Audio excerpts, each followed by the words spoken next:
Hi, everybody. Joe Cioffi here. Weather in 5 days in 5 minutes on this Monday morning, the 25th of March. We have two storms that are having some impact on the United States, and the one in the east is offshore. The impact is right along the coast. And as we take a look at the watches and warnings this morning, winter weather advisories from North Texas all the way up into the Dakotas, winter storm warnings for parts of eastern North and South Dakota, central and northern Minnesota, and northwest Wisconsin.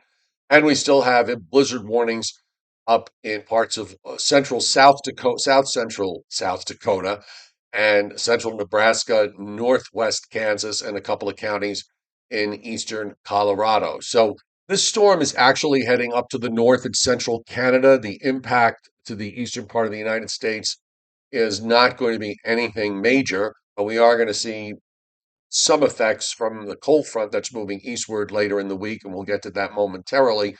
Coastal flood warnings and coastal flood advisories are up from southeast Virginia all the way up into southern New England and Long Island for the high tides today. We just came off a full moon last night, higher than normal spring tides, and an onshore flow going to cause problems. And winds are an issue today in the lower Mississippi Valley and across the Gulf states and the Tennessee Valley. We've got wind advisories for potential wind gusts, especially in some of the mountainous areas in the southern Appalachians, where we could see some gusts of 45 to even 50 miles an hour sometime later this morning and into this afternoon. Offshore, we have a storm system that's sitting east of Virginia and northeast of Bermuda. That is going to slowly drift southward as we go through the day, but you can see the ice bars here, the lines of equal pressure, indicative of the onshore flow that continues through much of the coastal southern areas of the Northeast down into the mid-Atlantic states.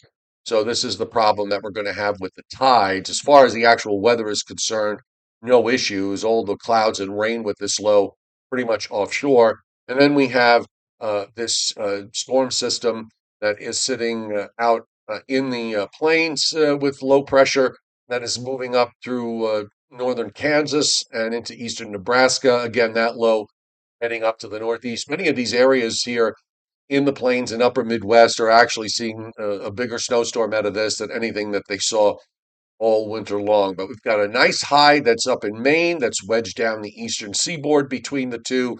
As long as this storm is out to the east, the one in the plains has to go up to the northeast. And as we said, the bigger impacts are going to be there.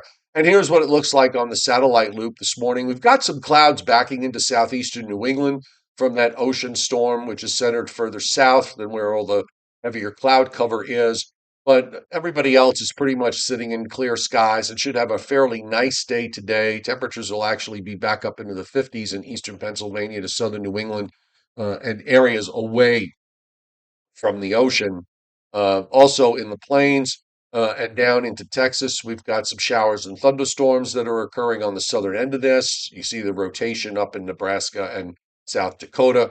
That's that low that's going to be heading up to the northeast. Now, as far as rainfall is concerned, the day of interest for the east will be the period of interest in the east this week will be Wednesday night into Thursday. And right now, based on what we're looking at, the heaviest rains of an inch and a half or more confined to southeast Virginia and eastern North Carolina and also into southeastern New England.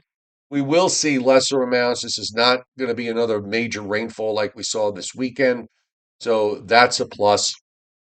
And with any luck, this is the only thing we'll have to deal with through the work week and into the Easter weekend. So that's great. No major storms this weekend. We've had three out of the last 4 weekends have seen weather systems produce an inch or more of rain. Well, this weekend won't be making it 4 out of 5. We'll look at it like that. As far as snow is concerned, the snowfall from this storm starting to shift further north today. You can see this large area of high probability for at least 2, and the probabilities for at least 8 additional inches will be up in northeastern Minnesota and points northward. A lot of the storm has already played out during yesterday and last night. And out in the west, we've got some pockets here where we're going to see areas where we see high probabilities of at least a couple of inches, but we're not seeing it getting too out of hand here. If we go to 4, those areas kind of shrink a bit, and I don't really see too much when we go up to 8. It's just some isolated areas up in the Cascades and in the Sierra Nevadas. So the low offshore acts as a block. The high is in between, the low in the plains, forced to go to the north. So that gives us a nice day today and a nice day tomorrow. The onshore flow should start to relax a bit later in the day tomorrow and tomorrow night. Doesn't completely go away, but it does relax. As this storm goes up into Canada, the trailing cold front moves east, and when it reaches the coast on Wednesday, a lot of the rain with this is going to at least initially fall apart. So I think Wednesday should be okay. There'll probably be some showers up to the north and west in central Pennsylvania and in upstate New York. There'll also probably be clouds around. And then a wave is going to develop on that front. And you see it here in South Carolina early Thursday morning. That spreads rain up the coast Wednesday night into Thursday afternoon. And then Thursday evening, the low, instead of moving straight northward like the one on Saturday did, this one goes out to the east first before it turns northeast.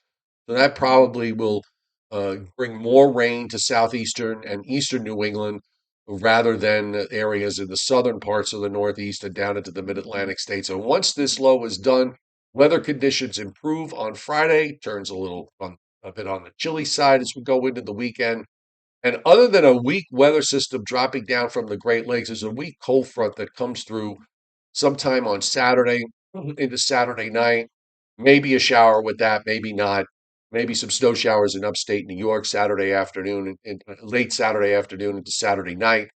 But it's looking like most of the weekend's going to be dry. We've got a cold high building in for Easter Sunday. So Easter Sunday is going to be a bit of a chilly day with high pressure building in from the north. And again, the most important thing to out of all of this is the fact that we don't have another uh, big rain event setting up for the eastern part of the United States. The system that's coming in for Wednesday, again, 3/4 of an inch to an inch, maybe an inch and a half plus in southeastern New England and down in southeast Virginia and eastern North Carolina.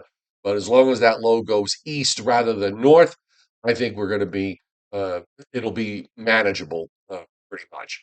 All right, Joe and Joe Weather Show is tonight at 7:35 p.m. Eastern Time. And with that, we're going to go over everything about the week ahead in the long range. We'll look at the Easter weekend and we'll figure out where this is all taking us as March comes to an end and we start to go into the month of April. So have a great day, and we'll see you tonight at 7:35 p.m. Eastern Time.